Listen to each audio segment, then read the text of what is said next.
Let's start with the obvious. Trump lives rent-free in Canadian boomers' heads. Seriously, it's like they've sublet a cozy little condo in their brains to the guy, and he's not even paying utilities. These are the same liberal boomers who, back in 2016, swore Hillary was the better candidate over Bernie. Because, electability. Well, how'd that work out? They got Trump, and now 8 years later, they're still fixated on him like he's the ex they can't stop stalking on Facebook. Instead of focusing on, say, the fact that their grandkids can't afford a one-bedroom apartment in a city that's not Sudbury, they're out here panicking about a guy that isn't even running for office in this country. And now they have Mark Carney, the former Bank of Canada governor, economic golden boy, and apparently their new messiah. Boomers are flocking to his rallies like it's Woodstock 69. Except instead of peace and love, it's elbows up. Some bizarre rallying cry that has them all doing this awkward arm gesture. It looks less like a political movement and more like a geriatric chicken dance. Videos of these rallies are going viral, and not in a good way. There's even a guy who has become their poster boy, the Brantford boomer, who's become an internet sensation for giving the finger to a street reporter.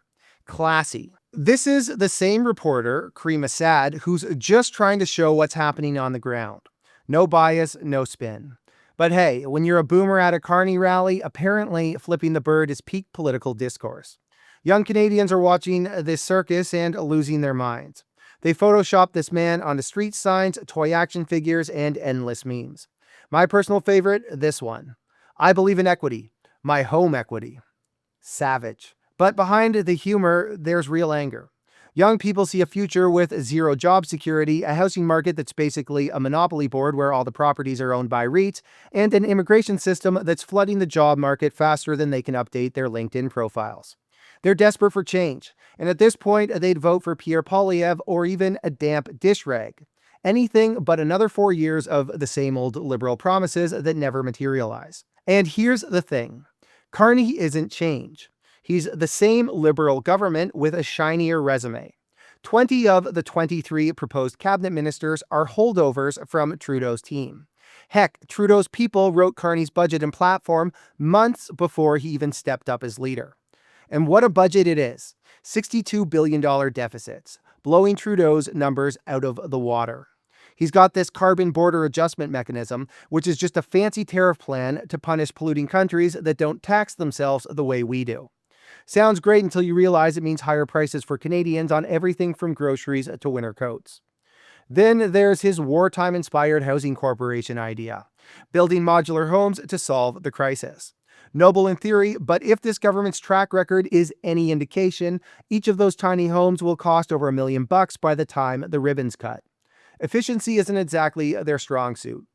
Meanwhile, young Canadians are scratching their heads. And then we got Professor Scott Galloway, social media's favorite truth teller for young people, calling out their raw deal: insane tuition, gig jobs, and a housing market that's a dystopian nightmare. Do we love our children? My name is Scott Galloway. I teach at NYU, and I appreciate your time. But an hour before the debates, he launched a podcast with Carney, the guy tied to the very system Galloway's been railing against. It's like watching your cool uncle join the corporate board he used to trash. The debates didn't help like they should have. An Abacus poll showed that for people who actually watched the whole thing, Pierre Poilievre clearly came out on top. But left-wing media? They're crowning Carney the victor because he didn't trip over the podium. That's the standard now, I guess. Show up, don't implode, and you're a winner. It's the same participation trophy mentality that boomers love complaining about. But here they are, preferring optics over substance. And at the end of the day, this all circles back to boomers and Trump. Before Carney, Poilievre was leading Trudeau in the polls bigly. A pit bull in Parliament and a voice for young people's rage. Carney hasn't exactly set the world on fire with inspiration, but he's got one thing going for him. Boomers think he's the guy to handle Trump. They've convinced themselves of two things. One, Carney's the steady hand to deal with the Orange Menace, and two, Poilievre's some Canadian Trump knockoff. Never mind that Poilievre's policies are more about tax cuts than tariffs, or that Canada can't actually handle Trump. Trump's like a toddler throwing a tantrum in the cereal aisle, flailing, screaming, and making a mess. The world just has to wait for him to tire out. Canada's economy is tethered to the US. We can't slap on counter tariffs and yell elbows up like it's a superpower and expect anything to change. Carney might talk tough, but even G0, an outfit his wife is intimately tied to, says that Carney will back down on Trump post-election. And why? Because it's the only realistic move. Trump's already tanking bonds and spiking gold, and the rest of the world is just trying to figure out how to not get crushed in the fallout. But for boomers, it's not about reality. It's about feeling like someone's fighting the bad guy. Orange Man Bad has become the whole liberal platform, but young Canadians are not buying it. They're too busy wondering if they'll ever own a home without wheels or land a job that doesn't involve a bike and a delivery app. When Chrystia Freeland resigned, she didn't mince words. She said Canada can't afford these debts, and we have to save our dry powder for the inevitable battle with the US. Well, so much for that. Here we are with Carney's $62 billion deficits, bigger than anything Trudeau ever floated, barreling towards a trade war we can't win. And make no mistake, a clash with our biggest partner will leave a gaping hole in Canada's GDP. And the Liberals will do what they always do: crank up immigration to juice demand and fire up the printing press to mask the damage. It's a band-aid on a broken leg. In the end, it'll pile on more debt, spark more inflation, and jack up interest rates.